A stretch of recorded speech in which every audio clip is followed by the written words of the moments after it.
Right, what's up mga boss? So ito na yung ating Suzuki GSX-R 150 2018 model na kinuha natin dun sa Banlic, Calamba, Laguna. So kung makikita nyo dun sa last vlog natin, yun yung itsura niya mga boss. So wala siyang decals. Problema lang naman natin is yung kanyang itsura lang naman. Pero makinis naman siya. Yun ang gagawin natin sa kanya mga boss. So pati itong kanyang visor yun, madilaw na siya mga boss. Yung mga bitak-bitak na siya. So hindi katulad ng dalawa natin dito. Itong Ninja 400, pati yung CBR. Yan. Ayan, makita niya maganda siya. So kaya bumili tayo dito ng smoke double bubble visor mga boss. Yan. Salamat Shopee. So lahat to galing Shopee mga boss. So, ito, ang inat-kat ng asa ko. Yan. Kaya papalitan na natin siya. So bumili tayo ng mas maliit na signal light. Yan, kaliwat kanan. Tapos decals yan.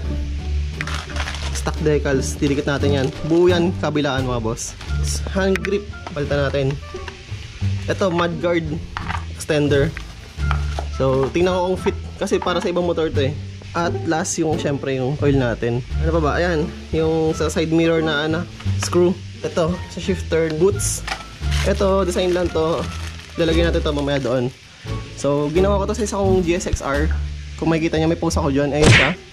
So basically ganoon din yung concept na gagawin natin sa kanya. So simulan na natin mga boss.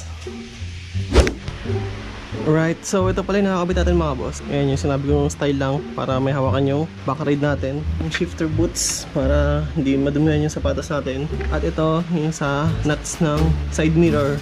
Itong madilaw na visor, kailangan pala tanggalin yung side mirrors. Tapos may mga bolts din siya dyan. So kailangan na tanggalin ito mga boss kasi nandyan yung kanyang nut. So dyan siya maglalak. Kasi ito wala mga boss. Right, so yun na siya mga boss. So balik tinanggal ko na yung buong mask kasi ang hirap niya ikabit. So mas maganda tatanggalin niya mga boss. Madali lang naman, 2 tornilyo lang yan. At ayun na nga siya, ang ganda. Luma niya, ayan, madilaw na. Daming gasgas. So pinakamatrabaho dito yung decals. Kailangan walang bubbles, kailangan marunong ka magdikit.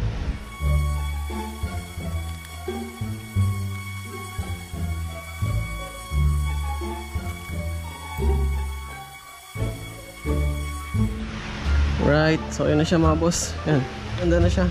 So may decals mags pa tayo dyan. At yung signal light, hindi pa natin nakakabit. Saka handle grips. Papalitan din pala natin yung tail light nya. Kasi busted na mga boss eh.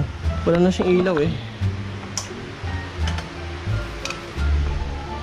Ayun o. Kahit tapakan ko pa yan, tail light wala din. Right mga boss, so ayun yung kabuuan ng mga decals. Yan, yung mga na-install natin. Ayun o. Ayan, Suzuki, pati yung decals mags. Ito, nandyan na siya noon pa. Hindi natin pinalitan. Yung sobra nandyan lang. Strap. Ito yung shifter boots. Ayan. Saka ito. Yung pala, yung pinakamaganda natin napalitan. Ayan, ganda oh. So smoke siya mga boss. Yung ilaw pala sa likod, LED na. Ayan, nakikita nyo diba? So bali ayos pa pala siya, inayos ko lang yung wiring. So medyo kamote kasi nagbiblink eh. Pero papalitan natin yan. Alright, tatanggalan natin mga boss. Ito siya. Grabe, ngat-ngat. Ito yung artist. So ito yung papalit natin. LED na siya. So papalitan din natin ng flasher mga boss.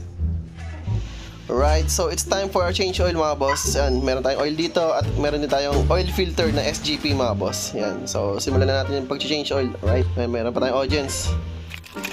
So yan, lawagan muna natin yung drain plug at i-drain natin lahat ng oil niya mga boss. Alright, at syempre huwag natin kakalimutan yung kanyang oil filter. Yan, kailangan natin palitan ito mga boss. Yan, so meron tayong nabiling original na SGP oil filter. And finally, isasalin na natin yung kanyang oil mga boss. At ito na yung last steps ng ating restoration dito sa ating Suzuki GSX-R. At i-montage na natin ito mga boss. So watch out later. Let's go!